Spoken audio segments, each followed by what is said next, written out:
世界准备好为难我，有什么办法？躲起来倒不如勇敢的去拥抱变化。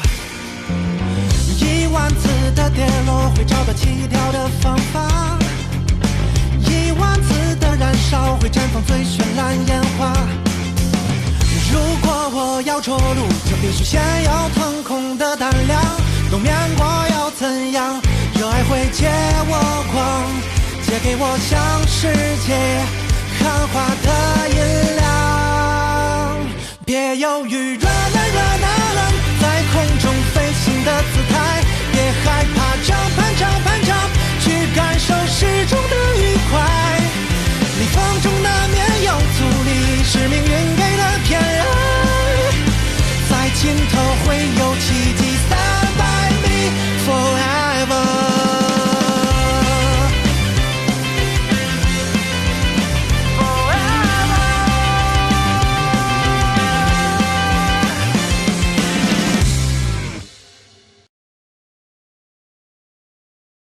来，快请进。小芝啊，你带你朋友来客厅坐啊。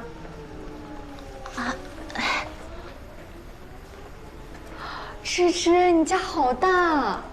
随便坐。来，随便坐吧。坐这，坐这。魏芝啊，以后有时间约你朋友去球场那边玩呗，还可以在花园里面搞一个茶会。哎，我看周阿姨的女儿就经常约朋友在一起喝下午茶呀。周阿姨女儿这么闲，都没工作吗？有啊，人家给周阿姨找了一个门当户对的上门女婿，都快生第3胎了。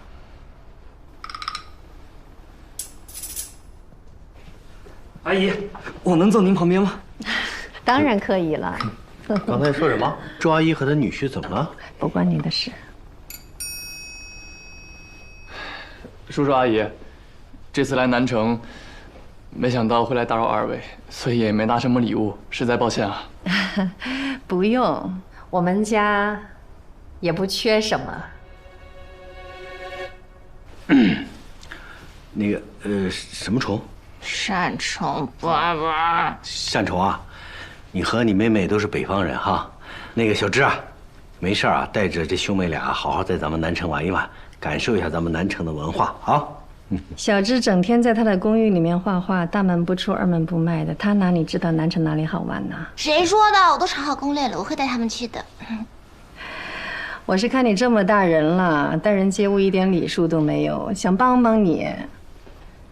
谢谢妈妈。阿姨没事的，啊，那个小芝不知道的地方我知道，而且我们年轻人自己玩自在一些。哎，谢谢。放心吧，阿姨，我跟小芝一定能带他们玩得特别好的。这不就辛苦我们一鸣了吗？不辛苦，不辛苦。是啊，阿姨，芝芝又能干又独立，我们肯定能安排好的，您就不用操心了。好啊，你们要是自己能玩得高兴，阿姨就开心了。我煲了点汤，准备了几个小菜，大家别客气啊。走，吃饭。小周，吃饭。走，阿姨。哎呀，好久没喝到这汤了。我呢，不是说好了让我学一学吗？有的是机会，你要常来啊。花椒，哈，今天可真是赚到了。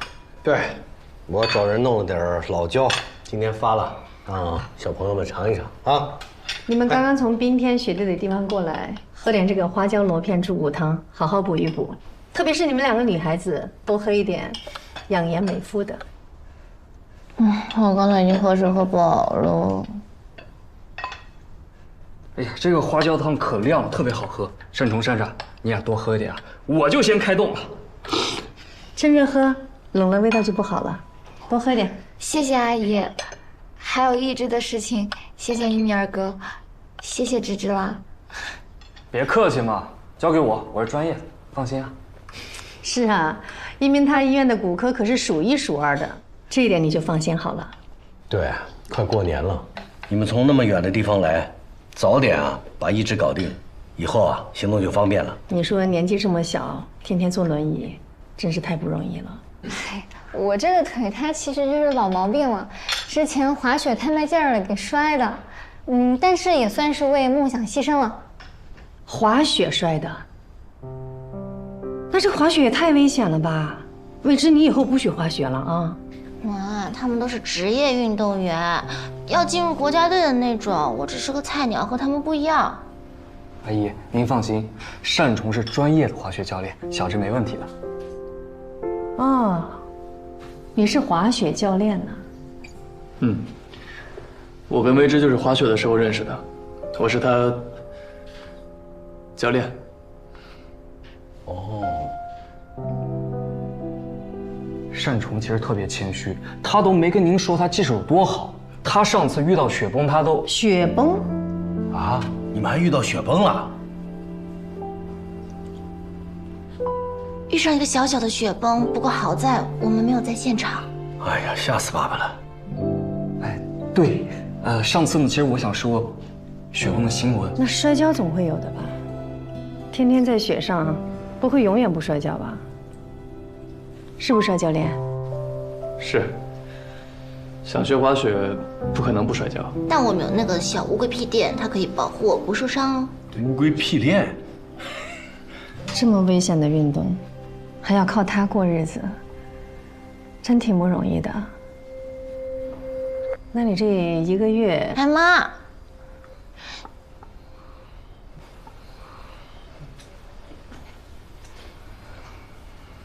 主要看学生多少吧。单崇不一样，单崇特别优秀，也特别厉害啊，他桃李满天下。像我这种啊没有天赋的去报他的课啊，他都不会教我的。还挑学生啊？那这个收入……哎，我们家小芝这体育也不怎么样啊，她有什么天赋吗？被你挑上了？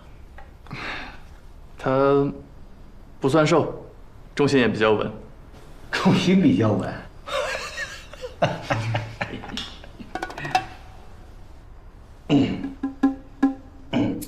小姑娘嘛，不用太瘦，只要干干净净的、大大方方的就行了。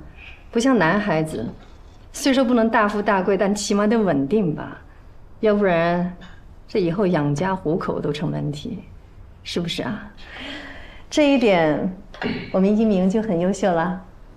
哎呦，阿姨，您这样说我都有点害羞了。其实单崇也很优秀，您知道吗？他有可能还能再回国家队，为国争光啊！哦，再回国家队啊，这么厉害？就这么厉害，他以前就是国家队的。那他为什么又离开国家队了呢？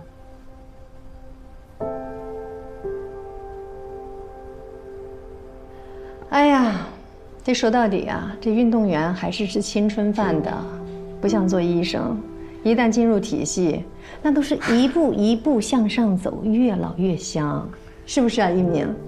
其实也没有，现在时代不一样了，医生也有转行的，而且随着这个科技的发展，现在人工智能也越来越完善了。他甚至……那一鸣，我问你啊，如果让你重新选择一次，你会去当滑雪教练吗？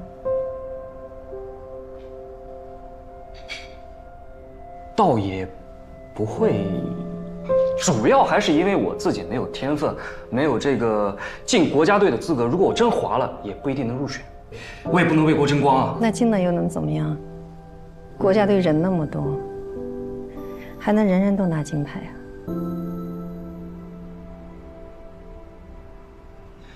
单崇可以，我相信，只要单崇重回国家队，一定可以拿金牌的。我也相信他，我看过单崇滑雪，他也一定能拿金牌的。小伙子，有骨气。如果能进国家队，拿冠军为国争光，那也算是人中龙凤了，真的。来，叔叔看好你，为你早日进国家队干一个。谢谢。来，哎呀，喝一个，这花椒汤太好喝了，还是原来的味道。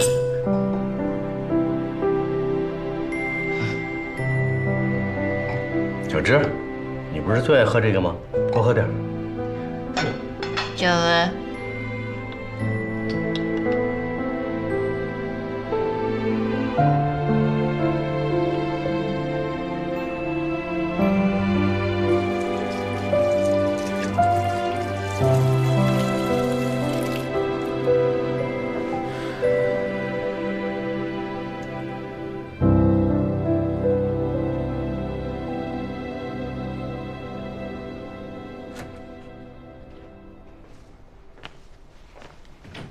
我们聊聊。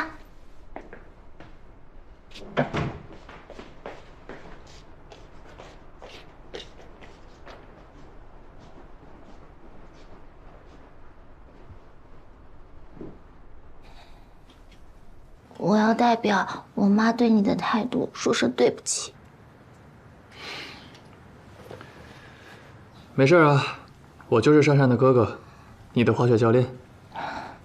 哎呀，我也对不起。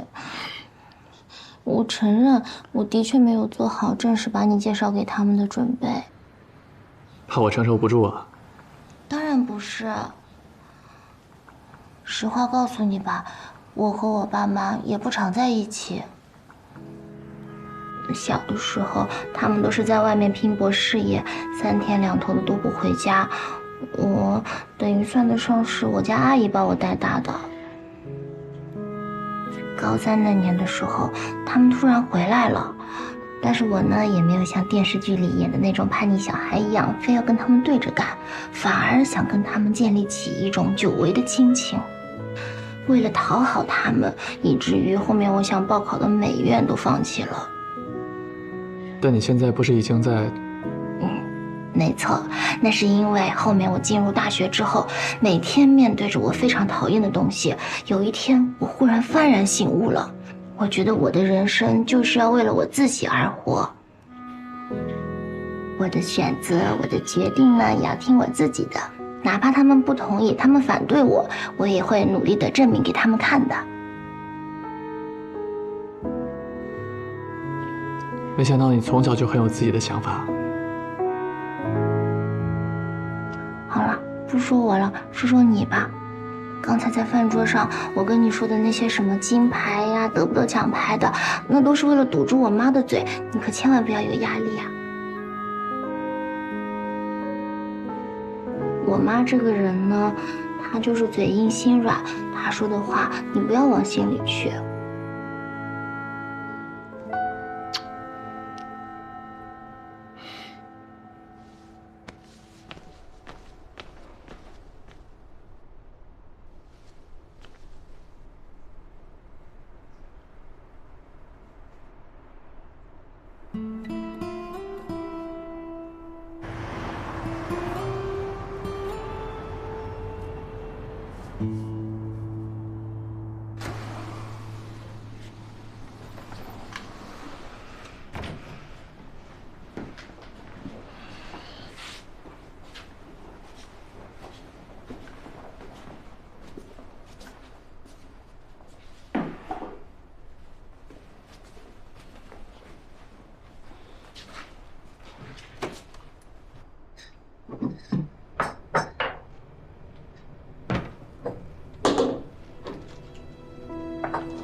在吗？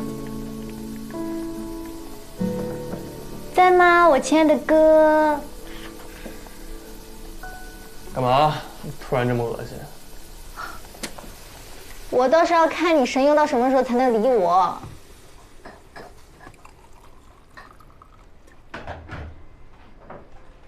嗯。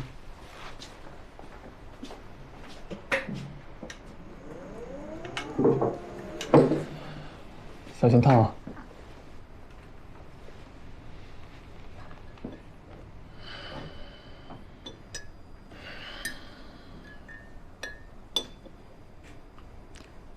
哥，这个事儿都怪我。说什么呢？我公公正正的跟你说句实在话，他们家跟我们家差距确实挺大的。要是没有我，他爸爸妈妈对你的第一印象应该会挺好的，毕竟你长这么帅，那说还是可以当饭吃的嘛。跟你没关系，别瞎想了。那芝芝她是怎么跟你说的吗？他跟我说，让我不要担心，说不会因为父母的意见就改变我们的关系。真的？这太帅了吧！哎，不愧是我的女神。哥，我觉得你现在开始你就放宽心，你就听芝芝跟你说的嘛。像芝芝这么好的女朋友，你这打着灯笼你也找不着啊。就是因为她太好了，所以我才不能心安理得呀。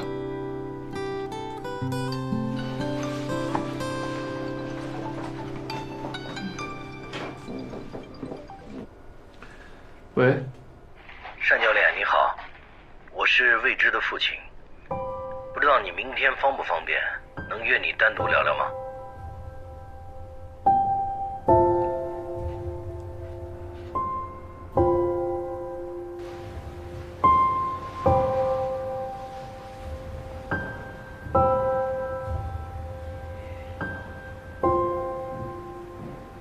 お待たせしました。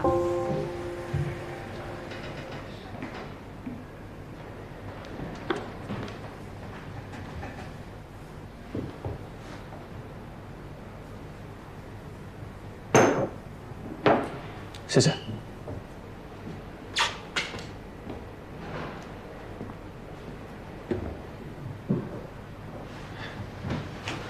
叔叔，单教练，您叫我小单就行。坐吧。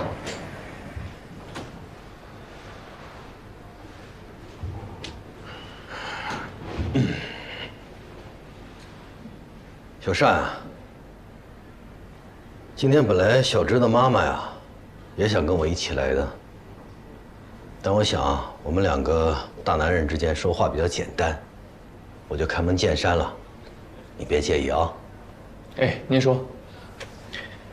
你跟我说实话啊，你跟我们家小芝是不是男女朋友关系？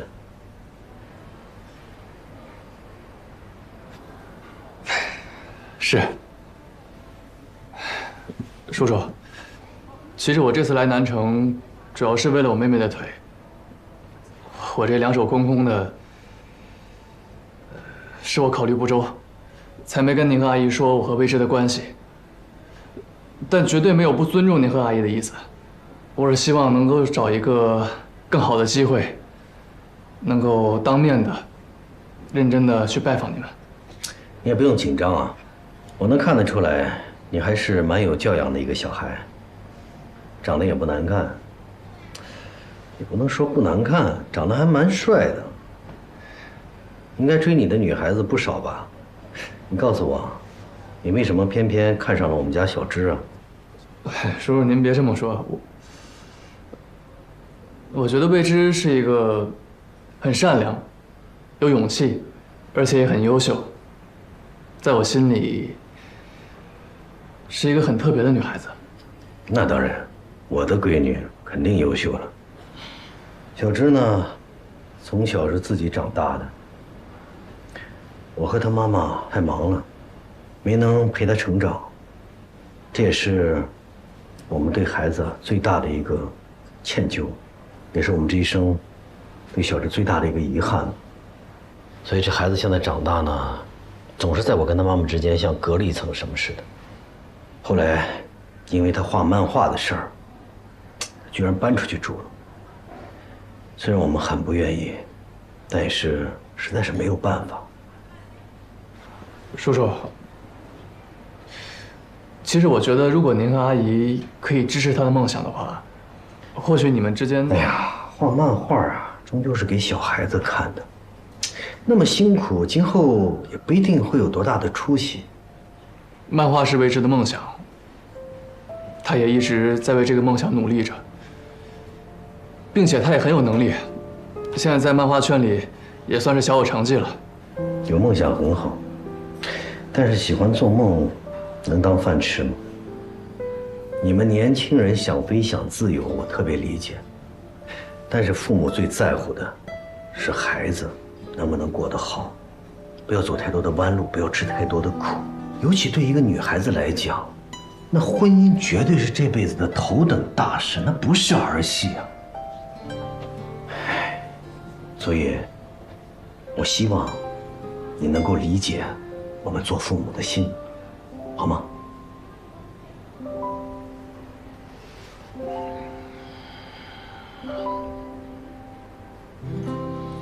一直是在西城是吗？来，喝一杯。哎，谢谢叔叔。不客气。这个主要是看雪场的情况。冬天呢，主要是在北山、西城；夏天就是在南城这种有室内滑雪场的地方。够奔波的呀。我问你个问题啊，这滑雪教练是一个吃青春饭的职业啊，能干到40岁吗？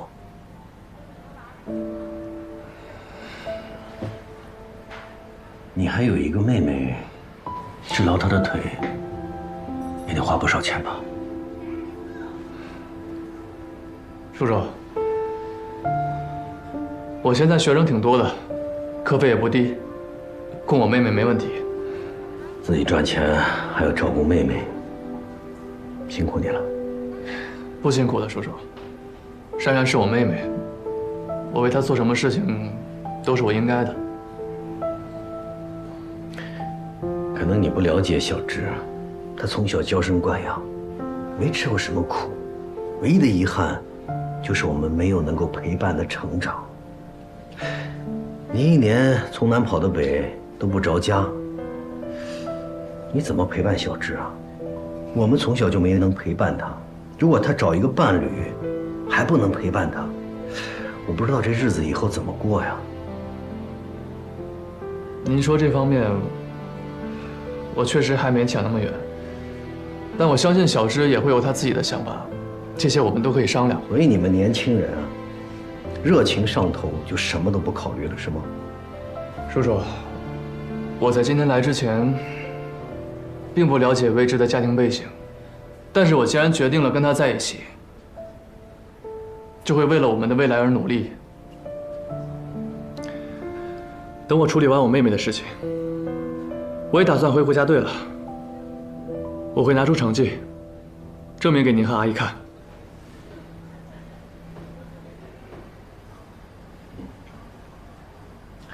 我了解过你，知道你为国争光，成绩优异，但那都是过去了。你还想回去？你还能出成绩吗？嗯？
你怎么知道我要给你打电话？你在哪儿啊？我刚忙完，想请你吃点好吃的。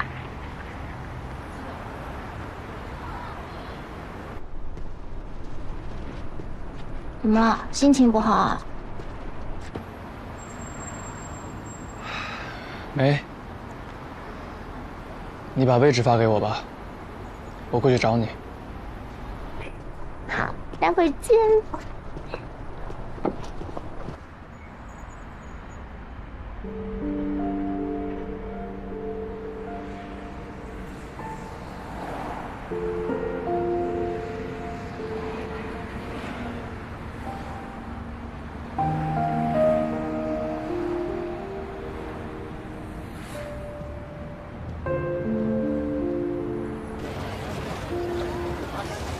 大半夜叫我出来，就是帮你拎宵夜啊？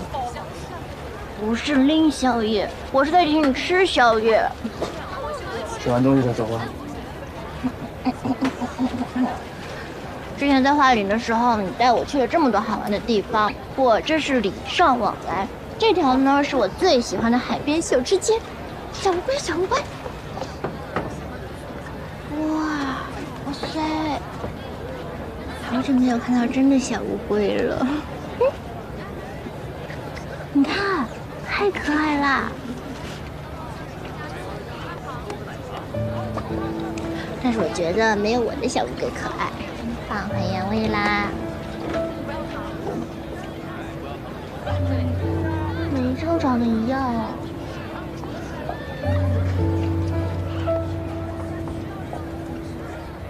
小山，其实我今天来找你的目的很简单，就是想告诉你，我跟小芝的妈妈意见是一样的，我们只是希望我们的孩子能有一个幸福稳定的未来的生活。这些都是你目前不能给他的。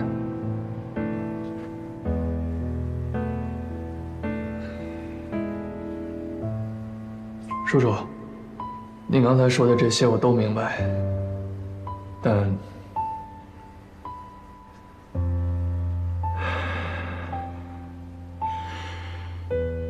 但我真的很爱未知。您和阿姨能给我一个机会吗？小山，可能对你来讲，我们是自私了一点。不过叔叔对你印象还是不错的，有担当，也有责任感。但是仅凭这一点，我和小芝的妈妈还不能把我们的宝贝女儿托付给你。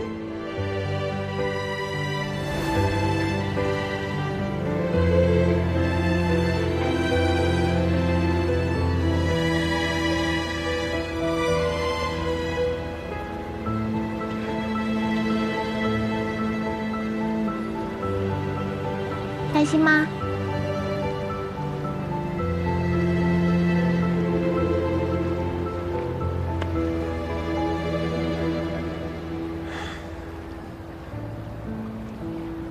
谢谢你。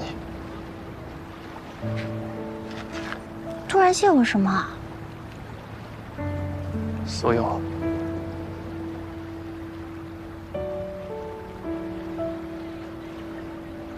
你是不是因为担心珊珊的事，还是着急想回国家队？不要压力这么大了，你这样我会心疼的。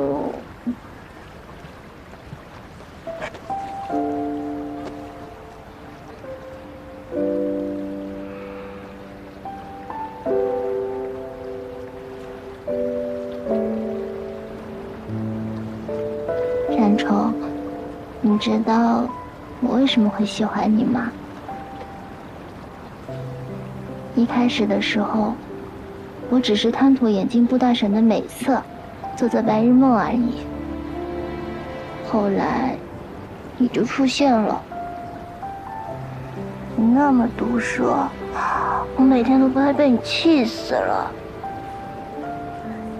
但是，当我知道你就是眼镜布大神的时候，我心里竟然还有点小窃喜。后来呢，我就渐渐地发现了你的很多优点。你做事情认真，专业也很好，很有上进心，对朋友啊，对家人都特别的有责任感。关键是，对我也很好。哎呀，好了好了，不说那么多了，我对你肯定就是一见钟情喽。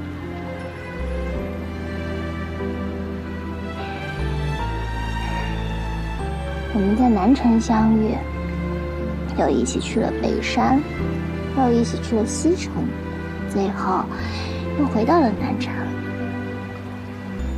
你说，这是不是一种特别的缘分？有时候我也在想，如果我的人生是一本漫画的话，那我故事里的男主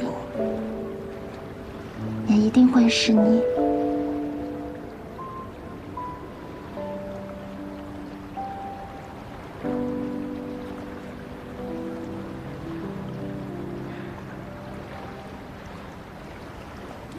妈，是不是被我感动的说不出话了？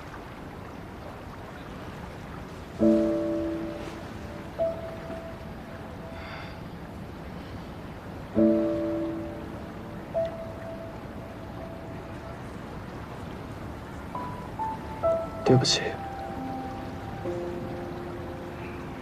什么对不起啊？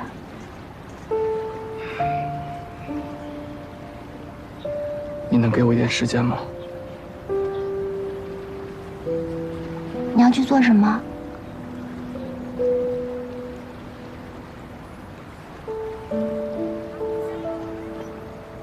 慧芝，现在的我可能没有办法向你父亲证明我能给你幸福。什么意思？为什么要向他证明？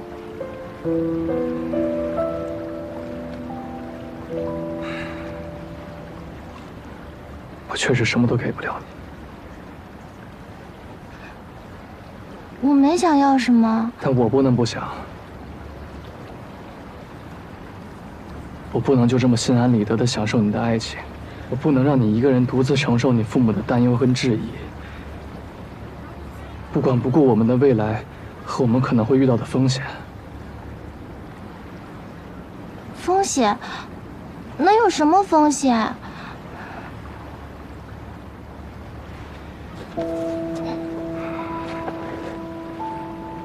慧芝，我希望我能跟你一辈子都在一起。我希望我们能昂首挺胸的牵着手走下去，不畏惧任何人的质疑。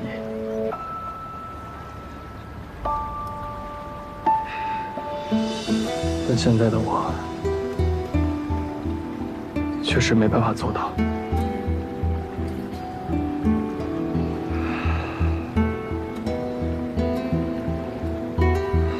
或许在你眼里，我在雪场上无所不能，但生活不是雪场，南城从不下雪。我必须有我的担当，给我们彼此一个看得见、靠得住的未来。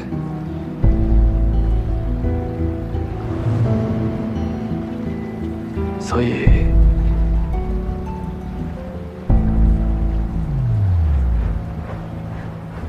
我们暂时分开，好吗？不好。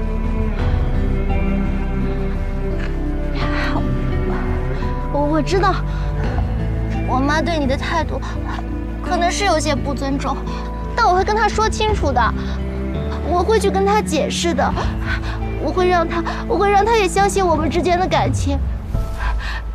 你不要对我说这些话，好不好？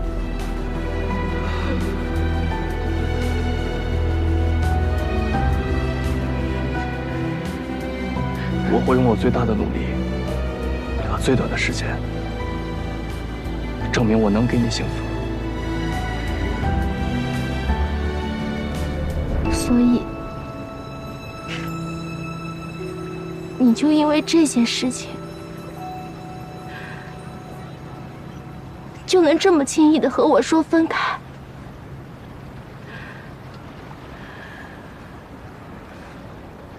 对不起。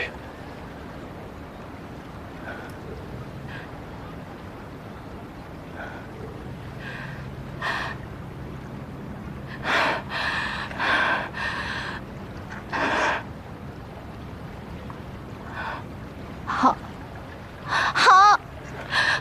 我尊重你。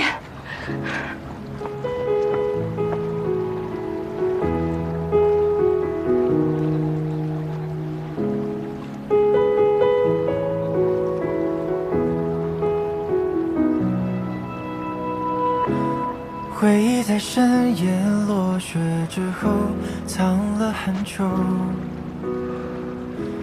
大师的梦被时针做旧，锁在心口，却偷偷倒流散尽的沙漏，也任由这场漂流。从今为你而驻留。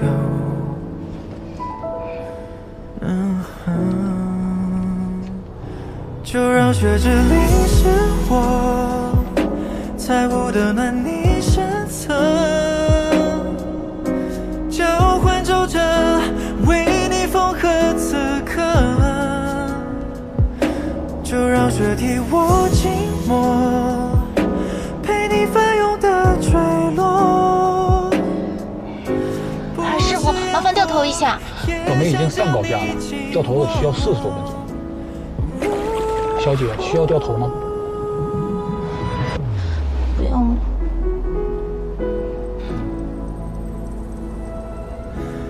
回忆在深夜落雪之后藏了很久，冬眠的梦它璀璨如秋，暖在胸口。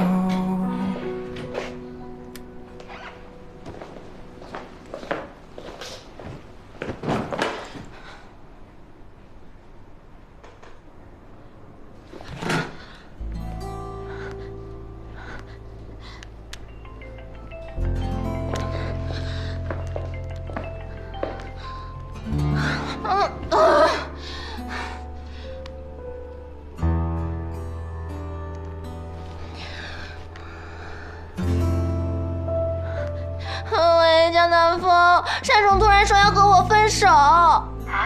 是不是见过你爸妈了？你怎么知道？唉，该来的总是会来。什么意思啊？我家有那么恐怖吗？你自己爸妈，你自己能不知道吗？可我跟他解释了呀，而且他怎么能什么都不和我交流，就直接跟我提分手呢？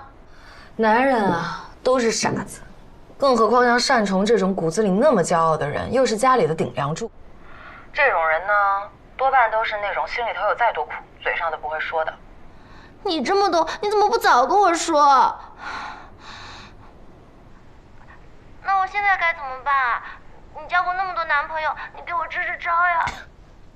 我跟你谈的又不是一种男朋友。不过呢，这也反而说明他真的很在意你，很珍惜你，所以才会这么介意啊。什么意思？总之，你们俩的家庭差别是客观存在的，单崇他没有经济保障也是客观存在的。或者你俩一起努力看看喽。那我要等多久？我现在我打给他电话他都不接。我的宝贝啊，谈恋爱这种事情是要讲究机缘的，早一点晚一点都不合适。不是，我还是理解不了呀。之前我们不是都好好的吗？怎么现在突然就不合适了？那要不我去找单崇聊聊？啊，别，这毕竟还是我们俩之间的事，我还是自己解决吧。我先冷静一下。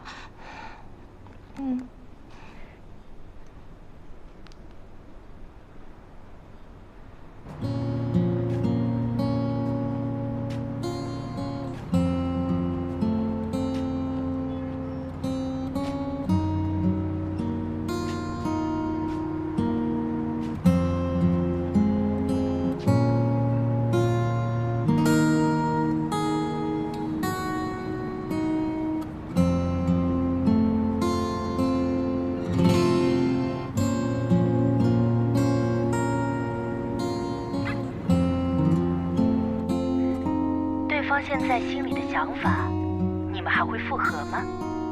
有4个物品供你选择 ：A.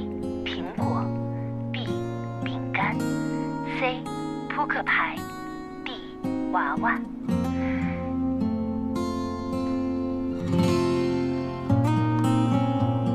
对方现在很矛盾，他觉得你们不是一个世界的人，觉得你们的家庭环境或者性格都很不合适，但是对方心里对你还有感情，也不知道该不该继续往下走。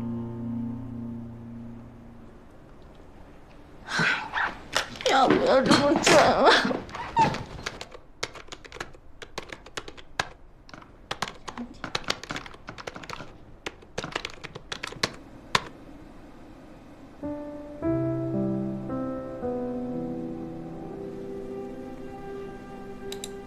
门当户对，这是前人留下的生活经验和智慧。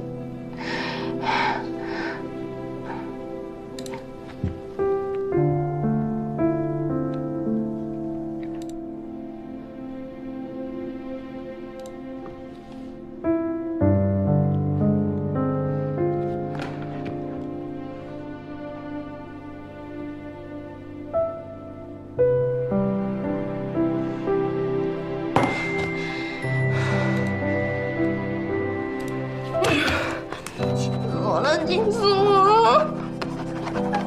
笑死！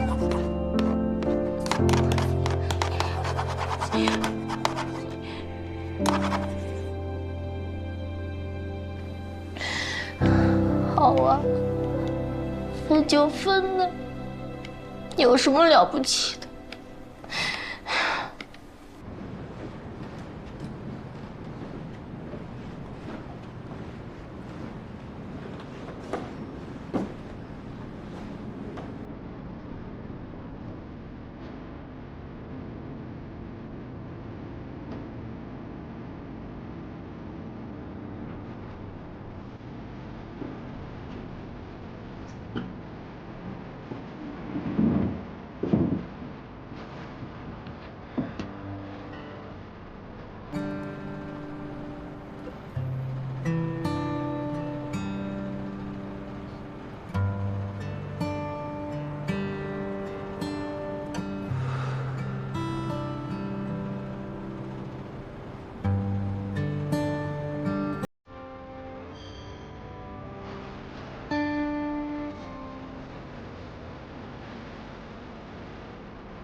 现在一起来学习单板滑雪前刃推坡技巧。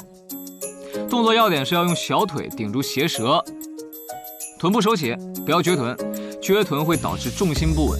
同时将髋关节前送，头跟视线看向前方，整个身体有向上拔高的趋势，再找那种踩油门和松油门的感觉，这就是前刃推坡。已经掌握前刃推坡后，就可以进一步学习前刃落叶飘的滑雪技巧。这里还是那个小技巧，我们的视线看向哪边，雪板就会往哪边滑行。举个例子说明啊，当主滑行脚为左脚，这时伸出左手，视线向左，自然而然就会向左侧滑行；视线向上看，则自然停止。可以再尝试一下向右的前刃落叶飘，手伸向右侧，视线跟过去，滑行，视线向上，停止。反复练习这些动作，很快就能掌握前刃推坡和前刃落叶飘。那么作为单板滑雪新手向前摔倒时应如何处理？如果你是面向山下摔倒的时候，首先要把双手放到胸前，后顺势舒展前扑，千万不要用我们的手腕去撑雪面，这样我们的手腕会受伤。